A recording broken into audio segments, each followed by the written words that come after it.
TikToker İlduza Hacıyevanın həbsi mediada və sosial şəbəkələrdə müzakirə olunmaqda davam edir.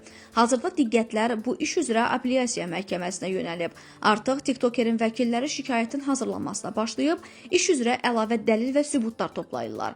İctimaiyyəti maraqlandıran əsas suallardan biri isə budur. Arzumun təqsirli yuxarı instansiya məhkəmələri tərəfindən də təsdiqlənərsə, o real cəza çəkmədən azadlıqda qala bilərmi?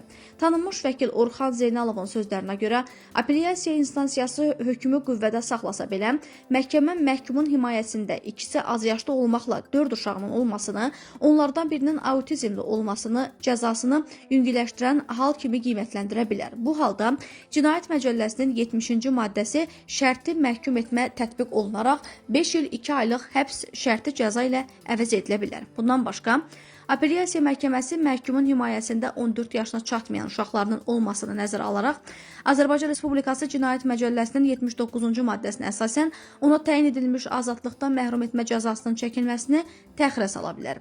Vəkil Arzumun cəzasının məntəqə tipli cəza çəkmə müəssisəsində çəkilməsi ilə bağlı deyir ki, Arzum təkcə Cinayət Məcəlləsinin 263.2-ci maddəsi ilə ehtiyatsızlıqdan ölüm nəticələnən yol nəqliyyat hadisəsi törətmə ilə deyil, həm də 264-cü yol nəqliyyat hadisəsi yerinə tərk etmə maddəsi ilə də təqsirli bilinib. Sonuncu maddə qəsdən törədilən cinayətlərə aid olduğundan onun məntəqə tipli cəza çəkmə müəssisəsində göndərilməsi yalnız o halda mümkündür ki, şəxsə Azərbaycan Respublikası Cinayət Məcəlləsinin 264-cü maddəsi ilə azadlıqdan məhrum etmə cəzası deyil, azadlığın məhdudlaşdırılması cəzası təyin edilsin.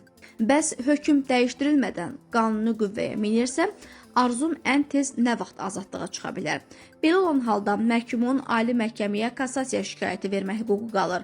Ali məhkəmə də hökmü qüvvədə saxlayarsa, Arzum cəzasını yarısını, təxminən 2 il 7 ay hissəsini həbsdə çəkdikdən sonra vaxtından əvvəl cəzadan şərti olaraq azad edilməsi üçün məhkəməyə müraciət edə bilər. Bundan başqa, gələcəkdə qəbul ediləcək əfv sərəncamı və ya amnistiya aktı da ona şamil oluna bilər deyə Orxan Zeynalov qeyd edib.